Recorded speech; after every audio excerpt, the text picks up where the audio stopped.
உச்சத்தை தொட்ட தங்க விலை மீட்க முடியாத அடகு நகையை விற்பதற்கு இதுவே சரியான நேரம். இனியும் யோசிக்காதீங்க. உங்க தங்க நகைய அதிக விலைக்கு விற்க சிறந்த வழி பிரைம் கோல்ட் ஹப் 9840551787. தெய்வத்தின் அருள் இப்போது உங்கள் கையில். 100% தூய்மையான சில்வர் காயின் உங்கள் இஷ்ட தெய்வத்தின் அழகான உருவத்துடன் உடனே ஆர்டர் செய்ய நிபுராவை அணுகுங்கள். சனி இருக்கக்கூடிய ஒரு நிலையுமே சரி கிடையாது, அதே போல் குரு இருக்கக்கூடிய நிலையும் இரண்டுமே வந்து நம்ம உலகத்திற்கே பொதுப்படையாக நமக்கு வந்து சரி கிடையாது அப்படின்னு சொல்லலாம். சிவனுக்கு அபிஷேகம் செய்வது அது வந்து ரொம்ப ஒண்டர்ஃபுல்லா பலன் தரக்கூடியதாக இருக்குன்னு வச்சுக்கோங்களேன். மேஷராசி அப்படின்ற மாதிரியான விஷயத்தை பொறுத்த வரைக்கும் பார்த்தீங்கன்னா இந்த வருஷம் கொஞ்சம் சேலஞ்சிங்கான வருஷம். உக்கிரகாளி வழிபாடு ரொம்ப ரொம்ப அற்புதமான ஒரு பலனை தரக்கூடியதாக இருக்கும். இந்த வருஷம் இல்லை, வரக்கூடிய ஒரு 1-2 வருஷங்களுமே அவர்களுக்கு எல்லா விஷயத்திலுமே அவர்கள் கவனமாக இருக்க வேண்டும். அந்த கான்சியஸ்னஸ் அப்படின்ற மாதிரியான விஷயங்கள் அவர்களுக்கு அதிகமாக இருக்க வேண்டும் அப்படின்ற மாதிரியான. ஆதன் ஆன்மீகம் நேயர்களுக்கு வணக்கம். நம்முடைய ஆதன் ஆன்மீகம் சேனல் மூலிமா மக்களுக்கு தேவையான பல விஷயங்களை கொடுத்துட்டு இருக்கோம். அந்த வகையில் இன்னைக்கு நம்மளோட யார் இணைஞ்சிருக்காங்க அப்படின்னு பார்த்தீங்கன்னா தாந்திரிக ஜோதிடர் குருஜி வாமனன் சேஷாத்ரி அவர்கள் தான். வணக்கம் சார். நல்லா இருக்கீங்களா சார்? நல்லா சார். 2026 எல்லாருமே சொல்லிட்டு இருக்காங்க தான் எப்படி இருக்கும் அப்படின்னு சொல்லிட்டு. பட் இன்னைக்கு நாம் பேச போகிறது கொஞ்சம் வித்தியாசமாக தாந்திரிக முறை உங்களுடையது. இந்த தாந்திரிக முறையில் இந்த 2026 நாம் எப்படி அணுகணும்? 2026 நம்ம எந்த மாதிரியான விஷயங்கள்லாம் இருக்கும் அப்படின்னு நம்ம வந்து உலகளாவிய நாடுகளுக்கே பார்த்துக்கலாம். 2025 வந்து பார்த்தோம்னா ஜனவரி மாதம் சனி பயிற்சி ஆனது. ஸோ மெயினாக வந்து நமக்கு சுபகிரகம் அப்படிங்கிறது ரொம்ப ஸ்ட்ராங்கான முறையில் இருந்ததுன்னு வச்சுக்கோங்க. சுபகிரகம்னு சொல்கிறது பரிபூர்ண சுபர் அப்படின்னு சொல்லக்கூடிய குருவானவர் அவர் ஸ்ட்ராங்காக இருக்கார் அப்படிங்கிற மாதிரியான ஒரு விஷயமாக இருந்தால் நமக்கு வந்து எந்த ஒரு பயிற்சிகளாக இருந்ததுனாலுமே நம்ம வந்து சமாளிச்சுக்கலாம் அப்படிங்கிறது நான் உலக நாடுகளுக்கு பொதுவாக சொல்கிறேன். ஆனால் இப்பொழுது இருக்கக்கூடிய குருவுடைய ஒரு நிலையுமே சரி கிடையாது, சனியுடைய நிலை சரி கிடையாது. சனி வந்து பிரளய சனி என்று நான் முன்னரே கூறியிருந்தேன். அதாவது நம்ம வந்து தத்துவார்த்தம், அதாவது மெயினாக வந்து இந்த தாந்திரிக் அஸ்ட்ராலஜி அப்படிங்கிறது வந்து நம்ம எசோட்ரிக் அஸ்ட்ராலஜி அப்படின்ற மாதிரியான விஷயமாகவும் எலிமெண்டல் அஸ்ட்ராலஜின்னு வெவ்வேறு பெயர்களில் சொல்கிறோம்னு வச்சுக்கலாம். பஞ்சபூத தத்துவங்களை மிக ஆழ்ந்து நோக்கி அதன் மூலமாக நமக்கு பலன்கள் எடுப்பதும் சரி, அதே மாதிரி வந்து பார்த்தீங்கன்னா குறிப்பிட்ட கிரகங்கள் திதிகள் இப்போ இந்த பஞ்ச அங்கங்கள் இருக்கு இல்லையா, அதன் மூலமாக அதில் இருக்கக்கூடிய சில முறையிலே நமக்கு பரிகாரங்கள் எடுப்பது அப்படின்றது. என்ன ஒரு கஷ்டத்தில் இருந்தாலும் ஏதாவது ஒரு ரூட் அப்படின்ற மாதிரியான விஷயம் கண்டுபிடிச்சு வச்சிருப்பாங்கன்னு சொல்றது. அந்த மாதிரியாக நம்ம முன்னோர்கள் கண்டுபிடித்த முறையில் தான் நம்ம வந்து இந்த பரிகாரங்கள் கொடுக்குறது. அதனால தான் இந்த தந்திர முறையிலே கொடுக்கக்கூடிய பரிகாரங்கள் நமக்கு ஃபாஸ்ட்டாக ஒர்க் ஆகக்கூடியது அப்படின்னு. அப்போ இந்த பிரளய சனி என்று சொல்லக்கூடிய இந்த நீர் ராசியில் இருக்கக்கூடிய சனி பகவான் வந்து சரியான ஒரு சூழ்நிலையிலே இல்லை. இப்போ மட்டும் கிடையாது, வரக்கூடிய இப்போ அடுத்தது உங்களுக்கு பார்த்தீங்கன்னா 2027 வரக்கூடிய சனி பயிற்சி ஆகட்டும், அதற்கு பிறகு அப்போ வந்து மேஷத்துக்கு வந்துடுவார், அதுக்கப்புறம் ரிஷபத்துக்கு போவார். இந்த ரிஷபத்தில் இருக்கிற வரைக்குமே அவர் வந்து ஒரு சரியான ஒரு ரிஷபத்தில் பொதுவாக வந்து பார்த்தோம்னா சனியை பொறுத்த வரைக்கும் அவர் காற்று ராசியிலும் நில ராசியிலும் நல்லா அவர் வந்து கொஞ்சம் ஓரளவுக்கு நல்ல பலன்களை கொடுப்பார் அப்படின்ற மாதிரியான விஷயமா சொல்லலாம். கம்பேரிட்டிவ்லி ஓவராலாக அவர் கொடுக்கக்கூடிய கெடுபலன்கள் வெகுமளவு குறையும் அப்படின்னு சொல்லலாம்னு வச்சுக்கோங்களேன். ஆனால் நெருப்பு ராசியிலும் சரி நீர் ராசியிலும் அது மாதிரியான ஒரு விஷயமா அவர் கொடுக்க மாட்டார். இப்போ மேஷத்தில் இருந்தாலும் சரி, சிம்மத்தில் இருந்தாலும் சரி, தனுர் ராசியில் இருந்தாலும் சரி, இதே மாதிரி வந்து ஒரு கடகத்தில் இருந்தாலும், விருச்சிகத்தில் இருந்தாலும், மீனத்தில் இருந்தாலுமே அவருடைய ஒரு பலன்கள் அப்படிங்கிறது கொஞ்சம் குறைவாக தான் இருக்கும். அதே மாதிரி கெடுபலன்கள் அதிகமாக இருப்பதற்குண்டான வாய்ப்பு உலகளாவிய லெவலில் அதிகமாக இருக்கும். இதுக்கு வந்து adding fuel to the fire அப்படிங்கிற மாதிரி வந்து பார்த்தீங்கன்னா குரு பகவான் வந்து அதிசாரம் நிலையில் இருக்கிறார். அதிசாரம் அப்படிங்கிறது நம்ம பொதுவாக நம்ம ஒரு வருஷம் அந்த மாதிரியான ஒரு விஷயமா, ஒரு வருஷத்தில் அதிசாரம், இந்த வருஷத்தில் அதிசார பயிற்சி இருக்கிறது, 2 வருஷம் இருக்குது, 3 வருஷம் இருக்குது, அதிகபட்சமாக அந்த மாதிரியான ஒரு சூழ்நிலை வரும். இப்பொழுது பார்த்தீங்கன்னா கிட்டத்தட்ட 2031-32 வரைக்கும் இருக்கக்கூடிய காலகட்டமுமே உங்களுக்கு அதிசார பயிற்சி. அவர் வந்து ஃபாஸ்ட் ஃபார்வர்ட் மோஷனில் ஜம்ப் ஆகிட்டே இருப்பார். இங்கே ஒரு இப்போ வந்து பார்த்தீங்கன்னா கடகத்தில் வந்தார், கடகத்தில் வந்து பார்த்தீங்கன்னா அதிசார பயிற்சி எடுத்து கடகத்தில் வந்தார், கடகத்திலேயே உட்காந்துட்டு ரெட்ரகேட் ஆனார், அதாவது வக்ரமானார். திரும்பி வந்து பார்த்தீங்கன்னா இப்போ மிதுனத்துக்கு போயிருக்கார்.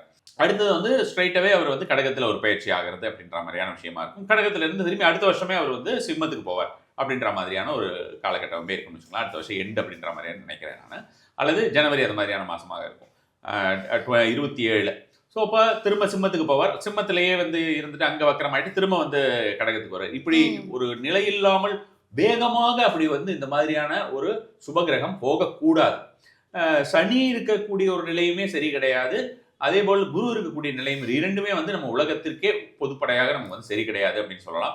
2031-32 வரைக்குமே காலகட்டம் ரொம்ப ரொம்ப மோசமாக இருக்கும். அதை நம்ம கண்கூடாக இந்த வருஷத்துலேருந்தே பார்க்கலாம். நான் 2025 நாம் சில விஷயங்களை பார்க்க தொடங்கி விடலாம் அப்படின்ற மாதிரியான விஷயமாக சொல்லியிருந்தேன். அதை பார்க்கவும் செஞ்சோம். நம்ம வருஷா வருஷம் நமக்கு வந்து கெடுபலன்கள் அப்படிங்கிறது உலகளாவிய நாடுகள்லேயே நமக்கு ஜாஸ்தி ஆகிட்டு தான் இருக்குது. இப்போ நம்ம வந்து 2024 அந்த ஒரு சின்ன போராக இருந்தாலுமே அதை வந்து எதிர்பார்த்திருக்க மாட்டோம். சின்னதாக டெரரிசம் ஆக்டிவிட்டி இருந்தாலுமே சரி, ஒரு போர் மாதிரியான ஒரு சூழல் வந்து அது மாதிரியான விஷயம் நடந்தது நம்ம எதிர்பார்த்திருக்க மாட்டோம். அது 2025 நடந்தது. இது 26 அது மாதிரியான ஒரு விஷயம், சின்னதாக இந்த மாதிரியான விஷயங்கள் நடந்து கொண்டே தான் இருக்கும். அது வந்து ரொம்ப பெருசாக லெவலில் போகிறதுக்குண்டான வாய்ப்புகள் இருக்கிறது. அதே மாதிரி வந்து பார்த்தீங்கன்னா இது இந்த ரொம்ப அந்த முற்றுகை இருக்கக்கூடிய ஒரு நிலை அப்படின்னு சொல்கிற மாதிரியான ஒரு நிலை 2030, 31, 32 இந்த 3 ஆண்டுகளுக்குள்ளே வரக்கூடிய வாய்ப்புகள் இருக்கிறது. அப்போ வந்து பார்த்தோம்னா நமக்கு போர் அப்படின்ற மாதிரியான ஒரு சூழ்நிலையை கண்டிப்பான முறையில் உருவாகும். லிட்ரலி இப்போ செகண்ட் வேர்ல்டு வார் நடந்த மாதிரியோ இந்த ஃபர்ஸ்ட் வேர்ல்டு வார் நடந்த மாதிரியோ இருக்கிறத விட இது கொஞ்சம் வேறு மாதிரியான ஒரு சூழ்நிலையாக இருக்கும். மெயினாக வந்து என்ன சொல்கிறது, நம்ம வந்து டெக்னிக்கலாக இருக்கக்கூடிய ஒரு டெக்னிக்கல் வார். ஆமாம், டெக்னிக்கல் வார் அப்படின்ற மாதிரியான விஷயம் கொஞ்சம், ஆமாம், பயோ வார்னு சொல்கிறது, டெக்னிக்கல் வார் இந்த மாதிரியான விஷயங்கள் கொஞ்சம் அதிகமாக நடக்கிறதுக்குண்டான வாய்ப்புகள் தெரியும். அளவுக்கு அதிகமாக நீரினால் ஆபத்து அப்படின்ற மாதிரி, வேறு சில இடங்களிலே பஞ்சம் அப்படின்றது, உலகளாவிய அளவில் சொல்கிறேன் நான், பஞ்சம் அப்படின்ற மாதிரி, நீரினால் ஆபத்து அப்படின்ற மாதிரியான விஷயங்கள் இது எல்லாமே வந்து கொஞ்சம் பெருமளவிலேயே நடக்கிறதுக்குண்டான விஷயங்களும், நல்லவர்கள் அதிகமாக பாதிக்கப்படுவது அப்படின்ற மாதிரியான விஷயமே நம்ம வந்து இப்போ கண்கூட பார்க்கலாம். இந்த ஒரு பீரியடில் இந்தியா வந்து பார்த்தோம்னா மிக குறைந்த அளவிலே தான் பாதிக்கப்பட்டிருக்கும் அப்படிங்கிறது தான் நமக்கு வந்து ஒரு பெரிய ஒரு சந்தோஷம், ரிலீஃப் அப்படின்ற மாதிரி நம்ம சொல்லலாம். Okay sir. சார் இப்போ நீங்கள் சொன்னீங்கல்ல சார், எக்ஸ்ட்ரீம் பாசிட்டிவ் பிளானட் அப்படின்னா குருவை சொல்லுவாங்க, எக்ஸ்ட்ரீம் நெகட்டிவ் அப்படின்னா நம்ம சனியை சொல்லுவாங்க, நீ ராகு. இப்போ இந்த 2 கிரகமுமே சரியான பிளேஸ்மெண்ட்டில் இல்லை அப்படின்னும் பொழுது நமக்கு வந்து ஒரு காமன் பீப்புளுக்கு எடுத்து வைக்கிற நெக்ஸ்ட் ஸ்டெப்பே பார்த்தீங்கன்னா ப்ராப்ளமாக தான் இருக்குமா சார்? அப்படி சொல்ல முடியாது. இப்போ எல்லாருமே இன்னும் கொஞ்சம் கவனமாக இருக்க வேண்டும், இறை நாட்டம் அதிகமாக இருக்க வேண்டும் அப்படின்ற மாதிரியான விஷயங்கள், கடவுள் வழிபாடு அதிகரிக்க அதற்குண்டான ஒரு வரக்கூடிய சேலஞ்சஸ் எல்லாம் நம்ம வந்து ஃபேஸ் பண்ணிக்கலாம் அப்படின்னு. பொதுவாகவே நமக்கு என்ன சொல்கிறது, இப்போ அக்கிரமங்களும் அநியாயங்களும் அதிகரிக்கக்கூடிய காலகட்டத்தில் நல்லவர்களுமே அதிகமாக பாதிக்கப்படுவார்கள் அல்லவா. இப்போ கெட்டவங்க அதில் பெருசாக அளவில் தீயது செய்யக்கூடியவர்கள் வந்து பாதிக்கப்பட போகிறது கிடையாது, அவர்களுக்கு சந்தோஷமாக தான் இருக்கும். அப்போ நல்லது அப்படின்னு நினைக்கக்கூடியவர்கள், சாத்விக்காக இருக்கிறவங்களுக்கெல்லாம் அதுக்குண்டான பாதிப்புகள் கொஞ்சம் அதிகமாக இருக்கும். அதிலிருந்து அவர்கள் தற்காத்துக் கொள்வதற்கு அப்படின்ற மாதிரியான ஒரு முறையாக நம்ம பார்க்கும்போது சிவ வழிபாடு, துர்க்கை வழிபாடு, இது இரண்டுமே, உக்கிரகாளி வழிபாடு ரொம்ப ரொம்ப அற்புதமான ஒரு பலனை தரக்கூடியதாக இருக்கும். பெரிய மடங்களிலிருந்து எல்லாமே வந்து பார்த்திங்கன்னா அது மாதிரியான ஒரு விஷயமாக சண்டி பாராயணங்கள் செய்ய சொல்லுவது, சண்டி ஹோமங்கள் செய்ய சொல்லுவது ரெகுலராகவே, இப்போ வெளிப்படையாக தெரிந்து மடத்திலிருந்து வந்து உங்களுக்கு ஒரு சர்க்குலர் கொடுக்குறாங்க, இதெல்லாம் பண்ணுங்க, இப்போ நம்ம நாட்டுக்கு நல்லது அப்படின்ற மாதிரி. அப்படி இல்லாமையுமே வந்து அவங்களுடைய கண்ட்ரோலில் இருக்கிற நிறைய பாடசாலைகளிலே அது மாதிரியான இன்ஸ்ட்ரக்ஷன் போயிட்டு மந்த் ஆன் மந்த் ரெகுலராக அது மாதிரியாக நடந்து கொண்டிருக்கிறது. எனக்கு அந்த கனெக்ஷன்ஸ் இருக்கிறதுனால நம்மளுக்கு தெரியும். இது வந்து மடத்தில் இது மாதிரி செய்கிறாங்க அப்படின்னா வெறும் காஞ்சி மடத்திலிருந்து மட்டும்தானா அப்படின்னு கிடையாது. காஞ்சி மடமோ சிங்கேரி மடமோ அது மாதிரி மட்டும் தான் அப்படின்றது கிடையாது. உலகளாவிய இது இந்திய அளவிலே பார்த்தீங்கன்னா உங்களுக்கு எல்லா இடத்துலையுமே அந்த மாதிரியான விஷயங்கள் நடந்து கொண்டு இருக்கிறது. நமக்கு வந்து இருக்கக்கூடிய மற்ற ஆதீனங்கள் எல்லாருமே கூட அந்த மாதிரியான ஒரு செயலிலே ஈடுபட்டிருப்பதாக தான் நான் அறிகிறேன். கண்டிப்பாக சார். சார் இப்போ நம்ம வந்து இந்த 2026 பொதுவான விஷயங்கள் ஒரு புறம் இருந்தாலுமே எல்லாருக்குமே தனக்கானது அப்படின்னு யோசிக்க தான் தோணும். மேஷம் முதல் மீனம் வரை 12 ராசிகள். இந்த 12 ராசி நம்ம என்னதான் இது பொது பலன், ஒருத்தருக்கும் இது வந்து ரொம்ப அக்யூரேட்டாக இருக்காதுன்னு சொன்னாலுமே எல்லாருக்குமே வந்து புத்தாண்டு வந்துருச்சுன்னா தன்னுடைய ராசிக்கு என்ன அப்படின்னு தான் கேட்பாங்க. தன்னுடைய ராசிக்குன்னு எல்லாருமே பலன்கள் பார்த்துட்டாங்க சார். ஒரு வீடியோ 2 வீடியோ இல்லை 100 வீடியோ கிட்ட பார்த்துருப்பாங்க. அதுலேருந்து மாறுபட்டதா அவங்களுக்கான பரிகாரத்தோட, அதுவும் தாந்திரீக முறையோடு இன்றைக்கி நம்ம பார்க்கலாம் சார். முதல் ராசியான மேஷ ராசிக்கு என்ன பலன் அப்படின்றத ஷார்ட்டாக சொல்லிட்டு என்ன செய்யணும், என்ன வழிபாடு செய்யணும் அப்படின்றத நம்ம கொஞ்சம் பெருசாக பேசலாம் சார். அதாவது நம்ம வந்து பலன் அப்படின்ற மாதிரியான விஷயமாக பார்க்கறதுக்கு முன்னால் நான் இது எப்படி இதை டிரைவ் பண்ணியிருக்கேன் அப்படின்ற மாதிரியான விஷயமாக சொல்லலாம். ஜெனரிக்காக இல்லாமல் இதில் வந்து பார்த்தோம்னா 2-3 விஷயங்கள், ஜெய்மினி சூத்திரங்கள் ஆகட்டும், அப்புறம் சாராவளி ஆகட்டும், அதே போல் வந்து பார்த்தோம்னா உங்களுக்கு பிருஹத் பராசர ஓர சாஸ்திரம், இது எல்லாத்தையும் எடுத்துக்கொண்டு தந்திர முறையிலே கொடுத்திருக்கக்கூடிய சில பரிகார விஷயங்கள், இது வந்து ரொம்ப எஃபெக்டிவாக ஒர்க் ஆகும். இப்போ நீங்கள் சொன்னீங்க இப்போ பொது ராசி பலனில் வந்து பெருசாக ஒர்க் ஆகாதுன்னு, அதையே தான் நானும் வந்து தொடர்ந்து ரொம்ப காலங்களாக சொல்லி வந்திருக்கிறது. பட் ஆனால் வந்து பார்த்தோன்னா நம்ம இந்த மாதிரியான நிறைய மிக்ஸ் அண்ட் மேட்ச் இப்படி பண்ணும்பொழுதும் சரி, நம்ம அதிலிருந்து எடுக்கக்கூடிய எந்த கிரகத்தை நம்ம வந்து இந்த ஒரு வருடத்திற்கு நம்ம வந்து கண்டிப்பான முறையில் பிரீதி செய்ய வேண்டும் அப்படின்ற மாதிரியான விஷயமாக பார்க்கும்பொழுது கண்டிப்பாக இந்த பரிகார முறைகள் அப்படின்றது நம்ம அவங்க செஞ்சாங்கன்னா அதுக்குண்டான பலன் அவங்களுக்கு கண்டிப்பாகவே கிடைக்கும்.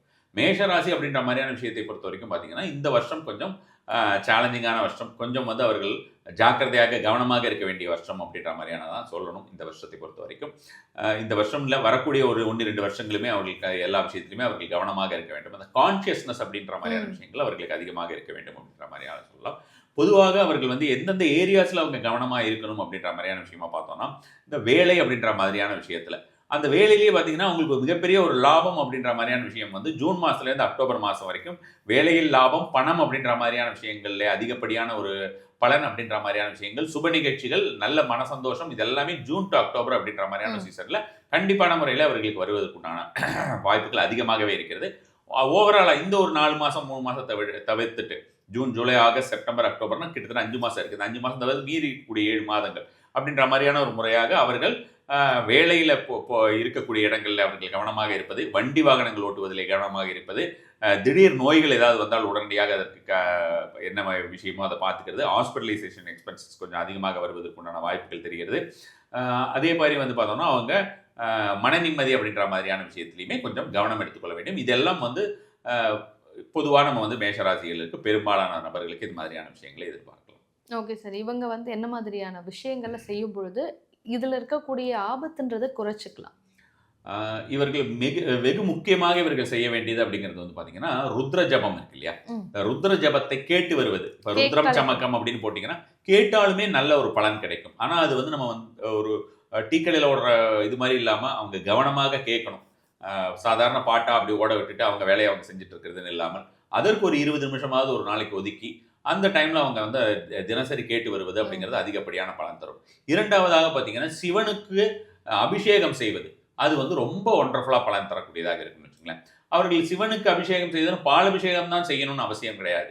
அவர்கள் நார்மலாக ஒரு வாட்டர் அவங்க வீட்லேயே கூட ஒரு காப்பர் இதுலேயோ அல்லது காப்பர் இல்லை, காப்பர் பாத்திரங்கள் இல்லை அப்படிங்கிற பட்சத்தில் நார்மல் பாத்திரங்களில் நீரை விட்டு வைத்து அந்த நீரில் வந்து கொஞ்சம் வில்வத்தை போட்டு விடுவது, அல்லது பாட்டிலில் வந்து வாட்டர் எடுத்துகிட்டு அந்த பாட்டிலுக்குள்ளே கொஞ்சம் வில்வேலையை போட்டுட்டு அதை மூடி வச்சுட்டு அடுத்து கொண்டு போய் கொடுத்தோன்னா ஒவ்வொரு அபிஷேகமே பண்ணும் பொழுதுமே உங்களுக்கு பார்த்தீங்கன்னா நீர் ஊற்றி தான் அவரை வந்து கழுவி விட்டதுக்கு அப்புறம் தான் நம்ம வந்து அடுத்த அபிஷேகம் பண்ணுவோம். ஸோ அதுக்கு இதை யூஸ் பண்ணிக்கிட்டா கூட அவர்களுக்கு வரக்கூடியதெல்லாம் அந்த கழிவுகளை போல அப்படியே போயிடும். அவர்களுக்கு எந்த மாதிரியான ஒரு பெரிய பிரச்சனைகள் வந்தாலும் ரெகுலராக இது இந்த அவங்க வந்து செஞ்சுக்கிட்டே இருக்கணும்.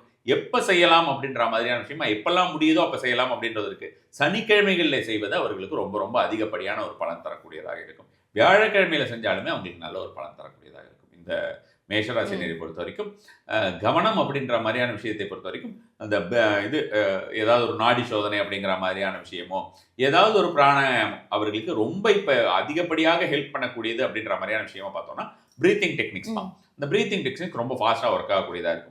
புனித நீராடல் அப்படின்ற மாதிரியான விஷயமாக சொல்வது. ஸோ புனித நீராடல் அப்படின்ற மாதிரியான விஷயமா நம்ம வந்து சொல்லும்போது எல்லாமே புனிதம் தான். அதில் ஒரு சிலது ரொம்ப அதிகமான புனிதமாக இருக்கக்கூடியதாக நம்ம வந்து சொல்கிறோம். ரெகுலராக அவங்க வந்து ஒரு ஆறு அல்லது ஏரி கிடையாது, ஏரியை விட வந்து பார்த்தீங்கன்னா ஆறு தான் பெட்டர். ரொம்ப ஆறு, கடல் போன்ற இடங்களிலே அவர்கள் நீராடுவது, நதி நீராடல் அப்படின்ற மாதிரியான விஷயங்கள் எப்பெல்லாம் முடியுமோ அது மாதிரியான நதி நீராடல் செய்வது அப்படின்றது ரொம்ப நல்ல ஒரு பலன் தரக்கூடியதாக இருக்கும். முடியும் போதெல்லாம் வந்து பார்த்தீங்கன்னா உங்களுக்கு திருச்செந்தூர் அல்லது வந்து ராமேஸ்வரம் இந்த மாதிரியான இடங்களில் போய் அவர்கள் நீராடி தெய்வத்தை தரிசித்து வருவது அப்படின்றதுமே ரொம்ப ரொம்ப அற்புதமான ஒரு பலனை தரக்கூடியதாக இருக்கும்.